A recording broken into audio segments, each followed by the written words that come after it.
कि पीएम खुद नहीं गए, टूरिस्टों को क्यों जाने दिया? आप ही बताइए, ये सवाल सही है या गलत है? आप मुझे बताइए।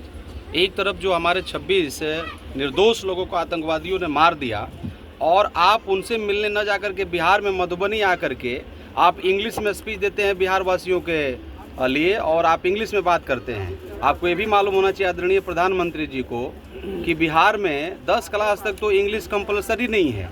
तो जहाँ इंग्लिश बोलना होता है वहाँ तो इंग्लिश आप बोलते ही नहीं हैं। अब जहाँ हिंदी में लोग समझते हैं वहाँ इंग्लिश बोलते हैं। तो आप समझ सकते हैं, मतलब हमारे आदरणीय राष्ट्रीय अध्यक्ष जी जो हैं खड़गे जी, माननीय मल्लिकार्जुन खड़गे जी, उनका सवाल क्या गलत है? आप ही बताइए, मीडिया बंधु हैं। अगर सवाल गलत हो तो बोलिए, हम लोग नहीं पूछे। और ये हमारा सवाल नहीं है, हमारे राष्ट्रीय अध्यक्ष जी का सवाल नहीं है, पूरे भारत देश का सवाल है। मैं आपको बताना चाहता हूं कि हमारे सैनिक जब तैयारी कर लिए और इस बार हम लोगों ने ठाना था कि हम लोग आतंकवादियों को मिटा देंगे, उसी समय आपने इस ऑपरेशन को बंद किया और आप 2 घंटा के बाद अगर देखेंगे उसका रिजल्ट तो फिर पाकिस्तान वो संघर्ष विराम को उल्लंघन करके फिर वो गोली बरसाया और आप एक तरफ बैठ के कह रहे हैं कि हम गोला बरसाएंगे। तो आप समझ सकते हैं, ये हम लोग का सवाल नहीं है, जनता का सवाल है, लोगों का सवाल है, सेना प्रमुख का सवाल है, जनरल का सवाल है, पूरे जितना भी सेना का लोग हैं उनका सवाल है कि जब सेना इस बार तैयार था, हमारे बहनों को का जो सिंदूर का जो मिटाया था आतंकवादियों ने, उसका बदला लेने का आपने रोका है। इसको भारत देश, इसको पूरा एक सेना कभी भी आपको माफ नहीं करेगा। क्या ऑपरेशन सिंदूर के लिए दुनिया भर के भारत में डेलीगेशन भेजना सही है? अब देखिए, अब जो भी डेलीगेशन भेजना है भेजिए, वो सरकार का काम है, उसमें हम लोग नहीं जाना चाहते हैं। लेकिन हम ये आपको बताना चाहते हैं कि भारत देश आपको कभी माफ़ नहीं करेगा, सेना आपको माफ़ नहीं करेगा। जो हमारी बहन विधवा हो गई, जो हमारे सैनिक, बिहार से भी सैनिक मरे हैं, वो छोटा सा जो युद्ध 3-4 दिन का चला, तो कभी ये लोग माफ़ नहीं करेंगे आपको। क्या लगता है जो फौज से प्रेस कॉन्फ्रेंस कराया गया है वो सही था?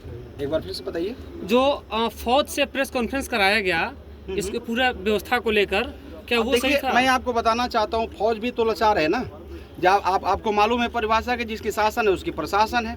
आज मैं आपको बता रहा हूँ कि बिहार की हालत इतनी खराब है, बिहार का बेरोजगारी चरम सीमा पर है, प्रत्येक दिन मर्डर हो रहा है, प्रत्येक दिन हत्याएं हो रही हैं, माँ बहन बेटियों का इज्जत लूटा जा रहा है, इसके ऊपर कोई काम नहीं हो रहा है। लेकिन मैं आपको बताना चाहता हूं कि प्रेस कॉन्फ्रेंस जो कराया गया वो फौज के लोगों को भी मालूम है कैसे हुआ, वो सारा बात मालूम है। उसके ऊपर मैं क्वेश्चन नहीं उठाना चाहता हूं, क्योंकि हमारे सैनिकों के ऊपर में सवाल उठाना हमारे लिए बड़ा कष्टदायक होगा, इसलिए मैं उनके ऊपर कोई सवाल नहीं उठाऊंगा। पाकिस्तान ने भी दावा किया है कि उसने भी कई राफेल गिराए हैं भारत के, गिरा है उस चीज को सामने कभी भारत ने लाया नहीं। क्या आपको मालूम होना चाहिए, आप जाके न्यूज में देखिए, 8-9 तारीख का रात में का न्यूज देखिए, भारत मीडिया बताया है कि हमारे वो जो बॉर्डर था वहाँ एयरफोर्स का बॉर्डर में घुस करके उन लोगों ने मारा है, हमारे राफेल को मारा है।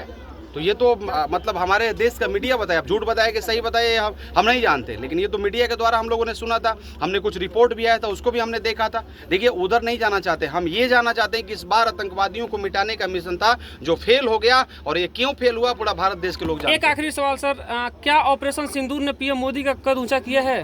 किस चीज़ों में? आतंकवादी खत्म हो गया? मैं सवाल आपसे पूछना चाहता हूं, ऑपरेशन सिंदूर का मेन जो मिशन था, विजन था आतंकवादियों को खत्म करने का, जो हमारे 25 भाइयों को मारे थे, निर्दोष लोगों को, और एक नेपाल के भाइयों को, क्या उन आतंकवादियों को आप पकड़ लिए?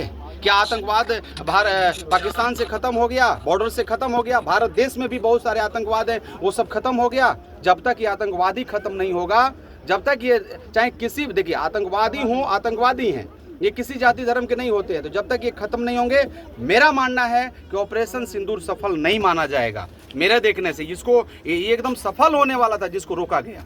Thank you sir.